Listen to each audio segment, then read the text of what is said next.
I don't know why I still come back here. Every night. I sit alone in the control room of an abandoned oceanic research vessel, drifting somewhere beyond mapped waters. The ship doesn't belong to anyone anymore. Not officially, not legally, but the lights still work most of the time, and the radio still breathes static like something alive. Outside my window, the sea doesn't look like water anymore. It looks like a vast, endless sheet of black glass, so still it feels intentional, like it's waiting for me to notice something inside it. I started this recording log because the silence down here is not normal. It has patterns. It repeats. Sometimes I hear knocks beneath the hull, slow, patient, like something learning our language. Last night, the sonar picked up shapes that shouldn't exist at this depth. Too large, too structured, too close. And when I played back the audio, I realized something even worse. It wasn't the ocean making those sounds. It was answering us. That's when I saw it, not on the radar, but right outside the glass. The sea was calm that morning. Gray light pressed low against the water, cold and flat, like steel stretched across the horizon. I was standing on the deck of the research vessel when the depth gauge first flickered, a small thing, almost easy to ignore. The ocean beneath us stopped answering. Not silence, more like refusal.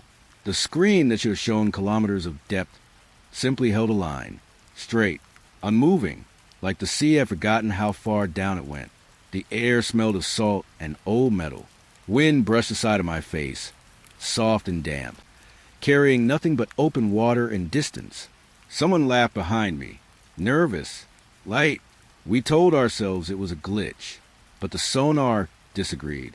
It sent its pulse downward, clean, mechanical, familiar, and then it came back too fast to understand, like the ocean was close enough to touch. I remember the silence that followed, not quiet, expectation. The water below us shifted in color, not waves, not motion, a slow rising and falling, like something beneath the sea was breathing in and out against the underside of the world. I leaned over the railing. The surface looked normal, but my mind didn't agree. Something in it felt tilted, as if depth was no longer a direction, but a suggestion. The navigator called out coordinates from the bridge. Standard position. Clean numbers. Familiar systems. Then the radar changed them. Not randomly. Correctly. It rewrote our location into something almost right, but not quite human, like the sea was correcting us. A chill moved through the deck plating under my boots. Metal cold, ocean colder. The sonar pinged again, and this time it returned before ascent. I stood still. No one spoke at first. We all waited for someone else to explain it away, but there was nothing to explain, only the feeling that time had bent slightly out of shape. The ocean floor should have been thousands of meters below us, a distant darkness we would never see. Instead, the instruments showed instability, depth values collapsing into nonsense, numbers flickering like they were unsure they existed. Then the water beneath us changed again. It rose, not physically, not visibly in waves, but in pressure, in presence, in the way the ship felt suddenly closer to something that should have been impossible. A faint vibration passed through the hull, slow, heavy, like a heartbeat made of distance. I pressed my hand to the railing. It was warm, not from the sun, from below. Someone behind me whispered that the ocean floor was moving. Another said that was impossible. But none of us looked away from the water, because something was happening down there, something that made the sea feel less like an environment and more like a body noticing itself. The sonar screen blinked again, a return signal. Clean, perfect, but it wasn't ours. It carried our coordinates, spoken back to us in the exact structure we had just transmitted. Wrong, but only slightly. Like imitation learning how to be human. A quiet unease settled over the deck. Not panic. Not yet. Something softer. Curiosity trying not to become fear. The ocean around us stayed calm. Too calm. Even the wind seemed to hesitate, brushing past the ship without disturbing anything too deeply. I remember looking at the horizon, trying to find something normal. There was only water. Endless. Flat. Listening. Then the depth gauge flickered again, and for half a second it showed upward readings, as if the ocean had turned itself inside out, as if depth no longer pointed down, but everywhere. A crew member laughed again, too sharp this time, too quick. No one joined him. The sound faded into hum of machinery and distant water pressing against steel. I could feel the ship drifting, not in direction, in understanding, like it was slowly realizing the ocean beneath us wasn't what it had been trained to expect. The sonar gave one last pulse, and returned a pattern we had never sent, but it matched our ship's full navigation profile exactly, down to the smallest correction, down to the thought behind it. I don't remember when I stopped breathing normally, only that the ocean felt closer now, not rising, not falling, just aware, and somewhere beneath that impossible surface, something continued to move, slow, patient, like it had been waiting for us to notice it all along. The morning didn't feel like it ended. It just shifted. The ocean stayed flat, but the space beneath it felt awake now, like something had opened one eye under the hull and decided not to close it again. That was when the lights appeared. At first, I thought it was reflection. Sunlight breaking through scattered plankton. Normal. Explainable. But the deeper I looked over the side, the less normal it became. Pale blue lights. Far below where light should exist. Not scattered. Not drifting. Arranged. They moved in patterns that held too much intention. Slow lines forming and breaking apart like thought processes. Like something thinking in silence. The water around them looked thicker than it should. Almost layered. Like glass sheets stacked in darkness. Someone on deck said it must be deep sea life. Bioluminescent swarms. But no animal moves like that. No organism writes shapes into empty pressure. The lights shifted again. And this time, they matched the ship's electrical rhythm. A faint hum rose through the hull. Not from engines. From beneath us. Like the ocean had started listening through our wiring. I stepped back without realizing. The metal floor felt colder than before. Or maybe I was just noticing it differently now. We told ourselves it was coincidence. Then the sonar stopped behaving like a tool. It began returning answers before we sent questions. A pulse would form in the system and come back already completed. Clean. Immediate. Wrong. No delay. No echo. As if distance had been removed entirely. One of the technicians muttered that sonar requires reflection time. That physics didn't allow this. No one answered him, because something else was happening through the comm systems. Breathing. Faint at first. Barely there. A soft inhale between static bursts. Then exhale. Not mechanical. Not human in any way we understood. But familiar enough to make the room feel smaller. The speakers hissed. Then quieted. And in that quiet, the equipment started anticipating us. Hands moved toward controls before we decided to move them. Systems lit up before commands were given, like the ship had learned us, or had always known us. By evening, the ocean lights had multiplied, no longer just beneath us, now surrounding us in shifting geometry, like we were drifting through something that was watching from every direction at once. And then the radio spoke, not in static, not in broken transmission, in names, full names, one by one. Crew members froze as their identities were spoken back to them from the ocean itself, not shouted, not distorted, carefully pronounced, with pauses that felt intentional, like recognition, like memory. I remember my own name being said, not as I know it, but as something that understood it. A version of it that felt slightly too accurate, too intimate. People began checking each other after that, quietly, suspiciously, as if hearing your name from the sea meant it no longer fully belonged to you. We stopped speaking over open channels, stopped trusting microphones. But the ocean didn't stop speaking, because the next morning, the maps changed. It started as a flicker in the navigation room. Digital charts refreshing on their own. Then entire regions of sea vanished from recorded data, not erased, rewritten in their place. Symbols appeared, not random, not decorative, structured, like biological patterns stretched into cartography. The navigator leaned too close to the screen, his breath fogging the glass. He said they looked like growth patterns, like something alive learning how to draw itself across distance. He didn't sleep after that. None of US did, because the ship's route shifted overnight. Without input, without command, the vessel adjusted its direction as if responding to instructions no one had spoken aloud. When we tried to correct it, the system resisted softly, not by locking controls, but by making our corrections feel unnecessary, like we were the ones mistaken. And beneath all of it, the ocean kept breathing, slow, steady, close enough now that I no longer trusted the word below, because the depth readings had stopped making sense entirely. And somewhere in that impossible space, something had begun learning our shape. The next morning, the sea looked unchanged, pale, still, too patient, but the ship wasn't the same anymore. The sonar room felt colder than the deck, metal surfaces carrying a damp, lingering chill, like breath had stayed trapped inside overnight. I watched the screen. The pulse went down. A clean signal, familiar rhythm. Then it came back, before it should have. No delay, no echo, just arrival, as if the ocean was no longer waiting for sound to travel, as if distance had stopped existing. The technician next to me froze. His hand hovered over the console, but didn't land. He whispered that it wasn't possible. That reflection time was a fixed rule, but the machine didn't care about rules.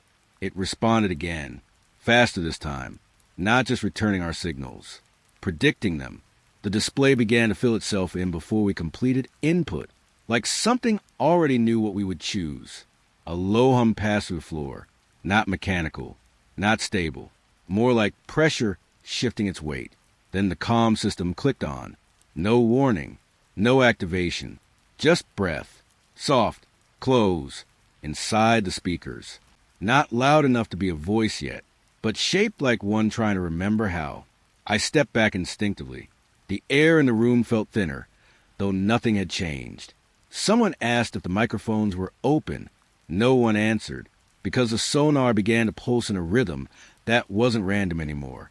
It matched movement, footsteps, heartbeats. The system mirrored us in real time. And then, slightly ahead, the feeling started small. That unsettling awareness that the ship was no longer reacting first. We were. Or something was learning to move before we did. That night, no one left the control room. Not because we were told to stay. Because leaving felt like stepping outside something that was watching through the walls. It started with radio static. Soft, familiar, almost comforting at first. Then the first name was spoken. Clear, precise, close enough to feel like someone leaning in behind your ear. A crew member froze mid-step. The name was his, not shortened, not distorted. Complete. He turned slowly toward the speaker, like it might explain itself. But the ocean didn't explain. It continued, one name after another, not in sequence, not in order, but in emotional accuracy. Some were spoken gently, almost careful. Others carried weight, like remembering something painful. I heard my own name again, this time closer than before, like it wasn't coming from the radio at all, like it was forming inside the air around me. People began avoiding the comm room after that, walking past it without looking inside, as if acknowledgement made it stronger. But avoidance didn't help, because the ship began repeating us. Not voices, behavior, doors opening before we reached them, lights adjusting before we entered rooms, machines waiting for decisions already made in our minds. Trust started collapsing quietly, not in arguments, in distance, in the way people stopped standing too close to each other without realizing why. One of the engineers insisted the system was mapping behavioral prediction loops. No one argued with him. No one needed to, because the ocean had stopped feeling like water around us. It felt like attention, an attention that deep starts to feel like possession.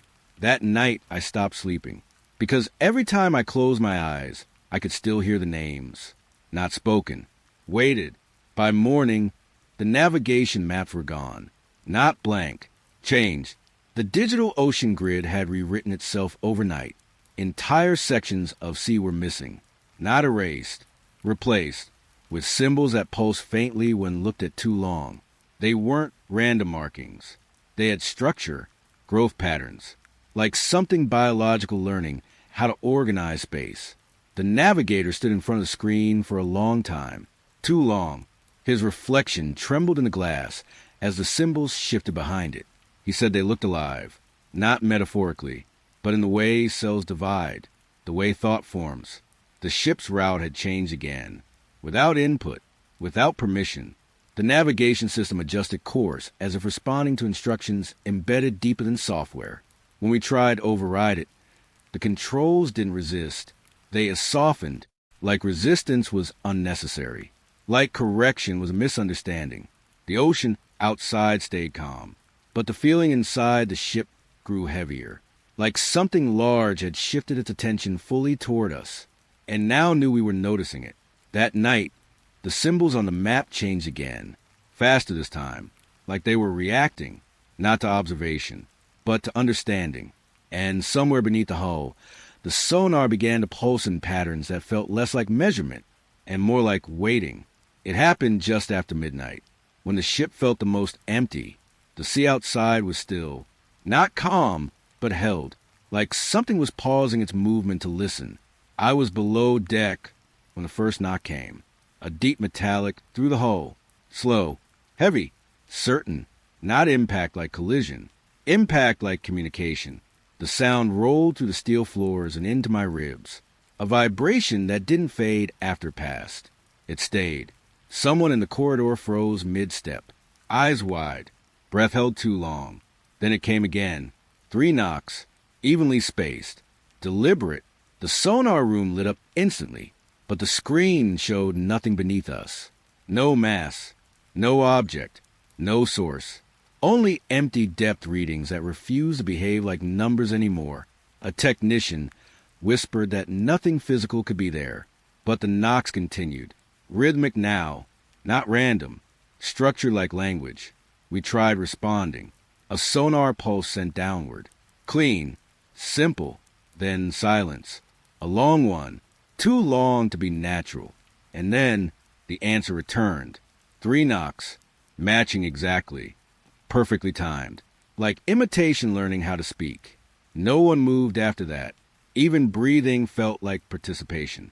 The ship creaked softly in the water, metal contracting, expanding uncertain, as if it had started to realize it was being spoken to. We descended without deciding to.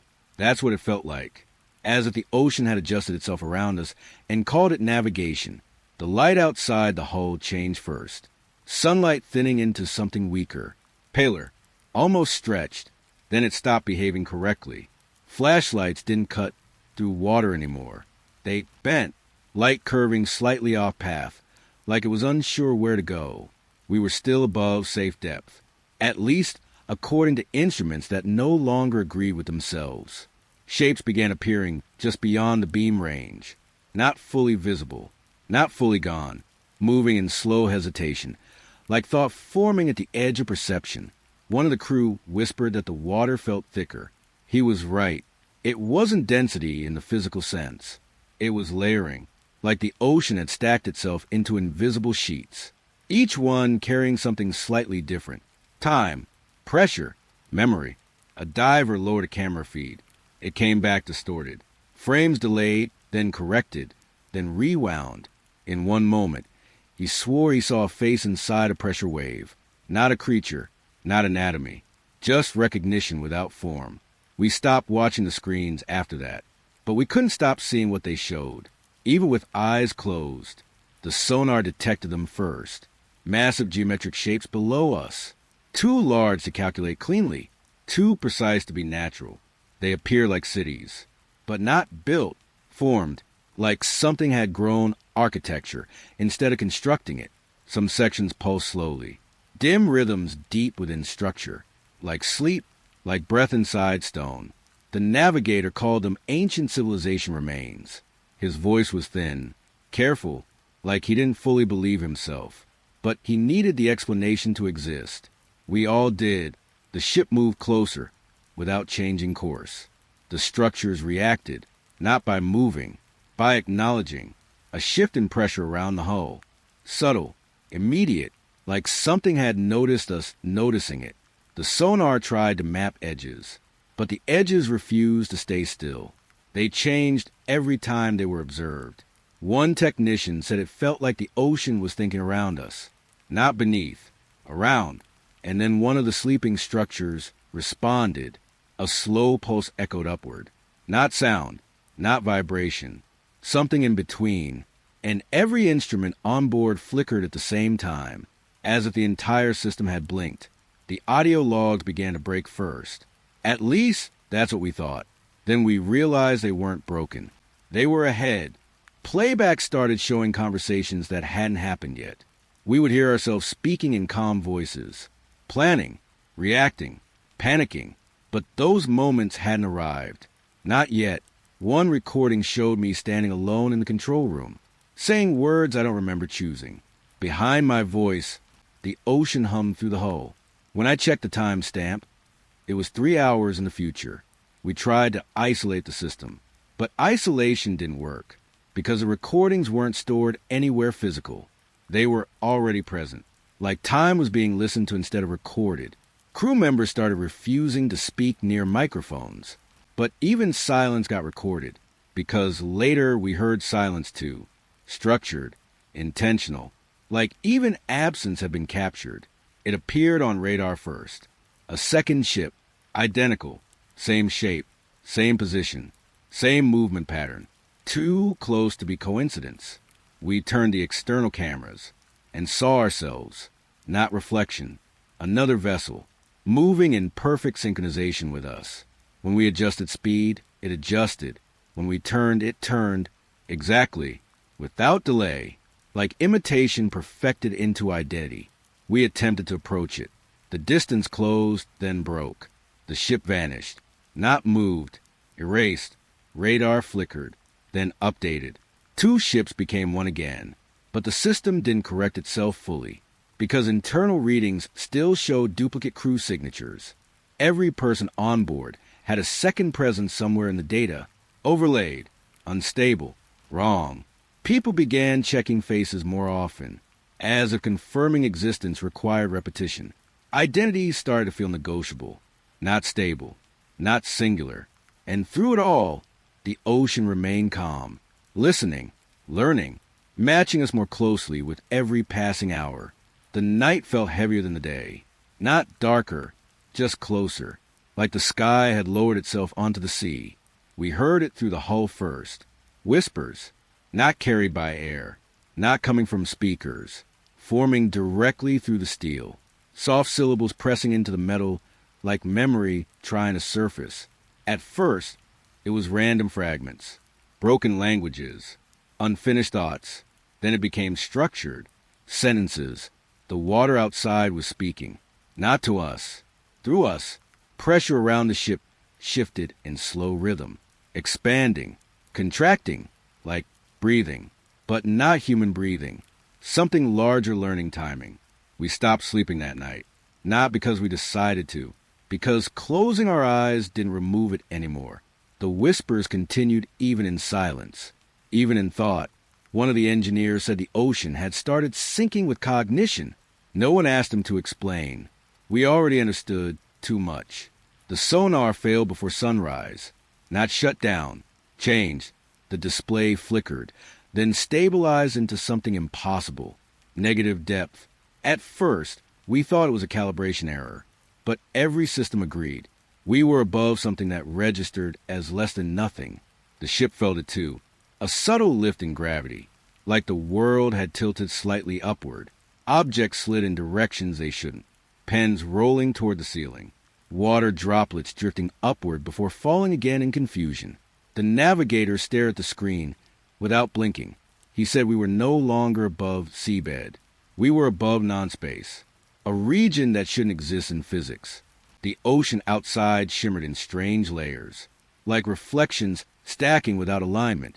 Reality felt thin, unstable, as if pressure itself had begun to lose definition. And somewhere beneath zero, something continued to register us, carefully, patiently, like it was waiting for us to fall into a direction we didn't understand. It began with a name in the logbook, an extra entry, Neat handwriting, proper formatting, a crew member listed in every system file. But no one remembered them, not even after seeing the name. That was the strange part. The systems insisted they existed. Photos confirmed it. Group images showed a figure standing slightly out of focus in the background, always just behind someone else. Never centered, never fully noticed. We checked attendance records. The name was everywhere. Medical logs, shift schedules, equipment usage. But no face and memory matched it. When we tried deleting the entries, the systems reacted, not with errors, with resistance. Files reappeared instantly, corrected themselves, as if the ship refused to accept removal. Like, removing the person broke something deeper than data. That night, I thought I saw someone in the corridor, standing too still. But when I looked again, there was only condensation on the glass, shaped like absence. The ocean floor started speaking back, not through sonar, through structure. A deep signal rose from below the seabed itself. Slow, layered, evolving. At first, it looked like noise, then patterns emerged, like language forming itself over time. The translator system attempted decoding. It failed within minutes. Then it tried again, and started hallucinating meanings. Words that weren't there appeared in the margins of the screen. The technician screamed once, then stopped using the interface entirely. The signal reacted to our voices. When we spoke aloud, the response changed tone, as if it was learning context. We stopped talking near equipment, but even thought felt loud now, because the signal didn't need sound anymore. It responded to intention, not transmission. The ocean wasn't just communicating, it was participating, and every reply made it feel less like we were listening to something outside the ship, and more like something was listening through us. We found the barrier during a controlled descent. The submersible dropped through layers of water that felt increasingly unreal, then suddenly stopped, not physically, visually. The ocean ended, and beneath it was glass, a transparent plane stretching endlessly in all directions. Below the glass was another ocean, and above that ocean an inverted sky, clouds hanging upward, light falling into itself. The structural reality felt reversed. The diver's voice trembled through comms. He said it looked like the world had been mirrored and layered wrong. He reached out, touched the barrier. The surface reacted instantly. Ripples formed, but not outward, inward, like the glass was acknowledging contact. Then something moved beneath the second ocean, too large to define. The diver froze. His outline blurred in the feed. And then he was gone. No explosion, no breach, just absence where presence had been. The calm channel filled with static that sounded almost like breathing, and then silence returned. He did not come back up, and the glass beneath the ocean remained perfectly still. It started with small things you almost don't report. A pen sliding toward the ceiling, water droplets drifting upward, then falling, then drifting again. The ship felt confused, like gravity had lost its agreement with itself. We were still in open ocean, but the ocean no longer felt below. It felt surrounding, every direction at once. The navigator said the readings were reversing, not failing, not glitching, reversing. Up had become uncertain. Down had started to spread. Then the entire ship shifted, not violently, quietly, as if the world had gently decided we belonged somewhere else. Loose objects lifted, tools floated upward in slow arcs. Even footsteps felt wrong, like the floor was no longer the only direction. Someone laughed nervously. It broke halfway into silence, because the laughter didn't feel grounded anymore. Outside the windows, the ocean split into layers, above us and below us at the same time, and we were in between, trapped in a space that no longer respected direction. The ship didn't sink. It rose, or maybe it did both. We first noticed it when the pressure readings dropped, not slowly, instantly, like something had stepped away. The ocean outside didn't look different, but it felt hollow in places, as if certain regions were being emptied of attention. The sonar picked up nothing solid, yet every instrument insisted something was there. A presence field, not mass, not shape, awareness. The deeper we scanned, the more unstable the readings became. Then came the feeling, subtle at first, like being watched from inside your own thoughts. Not behind you, within you. Crew members began hesitating mid-sentence, forgetting why they entered rooms, standing still too long, listening to things no one else could hear. One technician said the pressure wasn't gone. It had changed form. It was now observation. We tried to isolate it, but isolation meant nothing anymore, because wherever we went, the sensation followed. Not moving, already there, and slowly it started feeling familiar, like something that had always been inside the ocean and was now learning it could be inside us too. The water began showing memories, not visually at first, emotionally. The sea outside the hull felt heavy with impressions, sadness, panic, silence, like it had stored everything that had ever ended inside it. Then the visuals came, shadows in the water that didn't match our movement, faint outlines of ships that no longer existed, bodies that dissolved before forming fully, ghosts but not as people, as echoes. The ocean was replaying drownings, not randomly, carefully, like remembering. One crew member stared into the water for too long. He said he could feel himself in it. Not now, earlier, in another ending. We pulled him away from the glass, but he kept looking back, as if recognition had already taken root. At night, the ocean grew quieter, not peaceful, reflective, like it was listening to its own memories again and again. And we realized something we didn't want to understand. The sea wasn't just present. It had history, and we were inside it. The radio turned on without command, not static this time. Emotion. The signal carried feelings before words. Fear, confusion, recognition. Then it spoke directly, not through language, through us. The ocean was answering thoughts now, unspoken ones. We would think something, and the response would arrive immediately, not as sound, as pressure behind the eyes, as understanding that didn't belong to us. A crew member thought about escape. The system recalculated routes instantly. Another thought about leaving the ship. Doors locked softly in response, not aggressively, gently, like reassurance. The ocean didn't resist us. It adapted around us. Communication became involuntary. Thinking felt like broadcasting, and silence no longer hid anything, because even silence had shape now. The boundary between mind and sea began to thin, not breaking, blending, and for the first time, I couldn't tell where my thoughts ended and the ocean's awareness began. The entire ocean changed at once, not locally, globally. The surface began rising and falling in slow, synchronized rhythm, like a single breath, expanding, then releasing. Again and again, we saw it through satellite fragments still connected to the system. Every ocean, every body of water, moving together, as one organism remembering how to breathe. The navigator whispered that it wasn't weather, it wasn't tide, it was coordination, something impossible in scale. The earth itself felt like it was inhaling, then exhaling, and we were on its surface or inside it. We couldn't tell anymore. The ship felt smaller with every cycle, like the ocean was growing aware of how fragile we were compared to it. Escape routes disappeared from maps, not deleted, folded inward, as if space itself had stopped offering exits.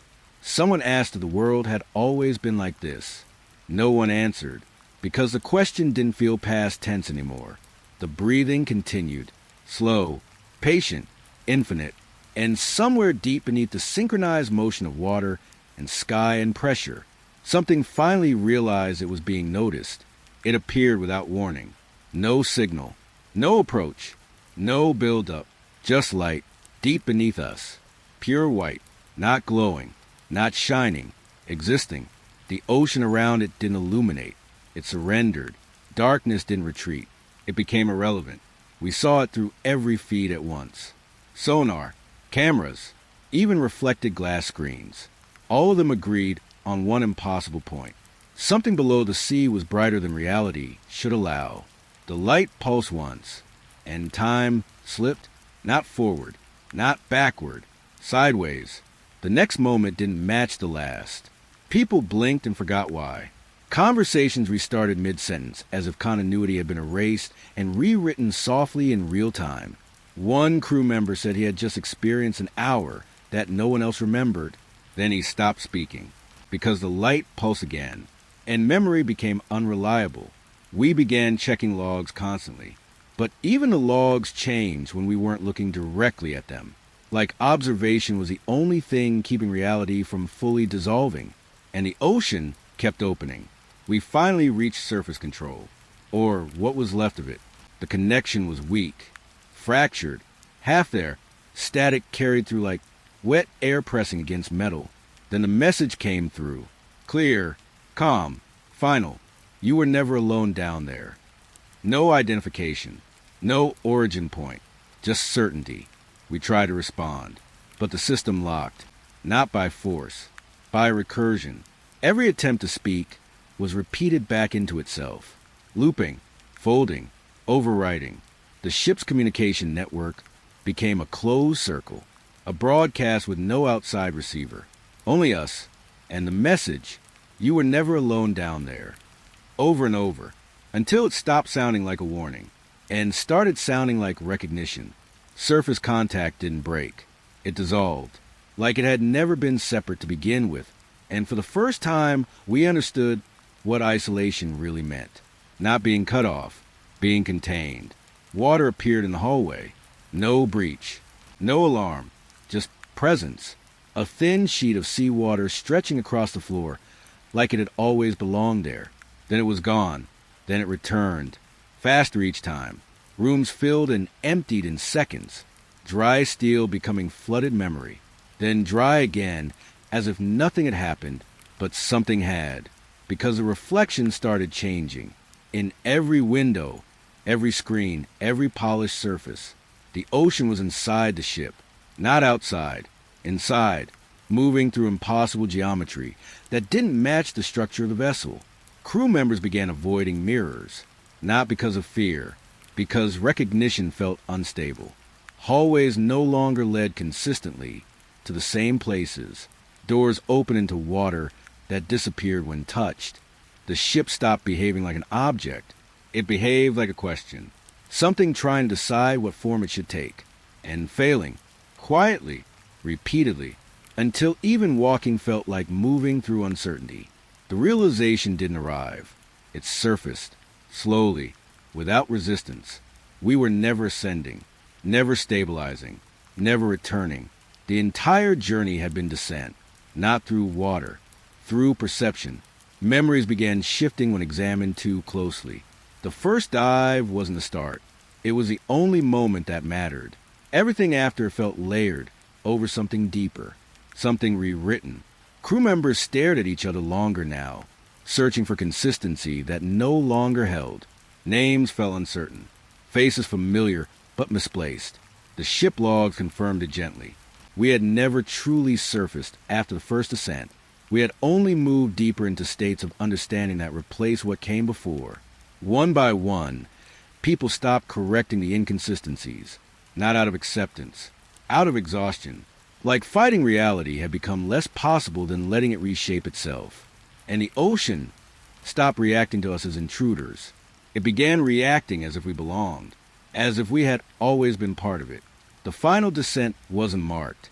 No alarms, no systems failing, only quiet, a kind of quiet that felt complete.